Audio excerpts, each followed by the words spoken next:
यात्रियों को अब ट्रेन का इंतजार करने के लिए इधर उधर नहीं भटकना पड़ेगा, ना ही प्लेटफॉर्म पर इधर उधर बैठना पड़ेगा। रेलवे के द्वारा होर्डिंग एरिया बनाए गए हैं। होर्डिंग एरिया में हर सुविधा यात्रियों को मिलेगी। थोड़ी एरिया आगरा मंडल के मथुरा और आगरा कैंट स्टेशन पर बनेगा।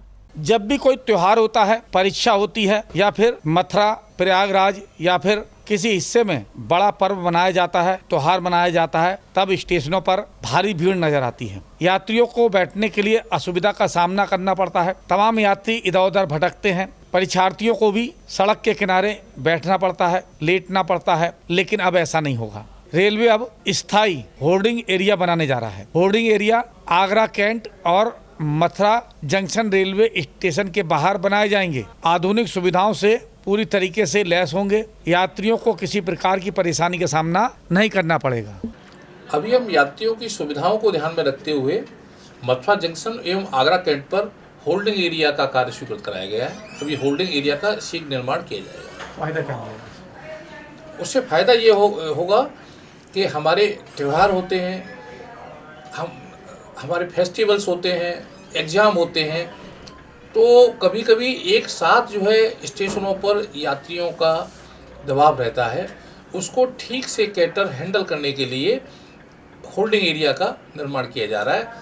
कुछ समय पहले ही मोदी सरकार के आदेश के बाद अस्थाई यानी कि टेंट से होर्डिंग एरिया बनाए जाते हैं, लेकिन अब स्थायी होर्डिंग एरिया बनाए जाएंगे जो हमेशा कार्य करेंगे। अब भीड़ प्लेटफार्म पर नजर नहीं आएगी। करोड़ों की लागत से होर्डिंग एरिया बनाए जाएंगे। होल्डिंग एरियाज में प्री टिकटिंग एरिया बनेंगे, बुकिंग काउंटर्स बनेंगे, एटीएम काउंटर्स बनेंगे, पोस्ट टिकटिंग एरियाज बनेंगे और यात्रियों को सुविधाओं में को ध्यान में रखते हुए यूरिनल्स बनेंगे, टॉयलेट बनेंगे, लाइट होगा, पंखा होगा, पब्लिक एडिटिंग सिस्टम होगा।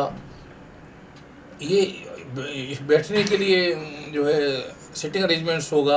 ये सब यात्रियों की सुविधाओं को ध्यान में रखते हुए ये सब व्यवस्थाएं की जाएंगी। परमानेंट स्ट्रक्चर में खड़ा होगा, टेंट के माध्यम? नहीं, ये परमानेंट स्ट्रक्चर खड़ा होगा। ये आगरा कैंट पर और मथुरा में इनका आगरा कैंट पर एरिया 2590 वर्ग मीटर है तथा मथुरा जंक्शन पर 3350 वर्ग मीटर है।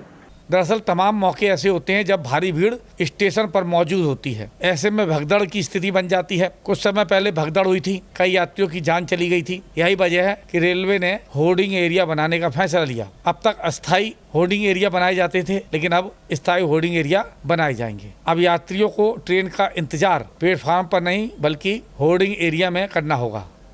राकेश कनौजिया, सी न्यूज़, आगरा।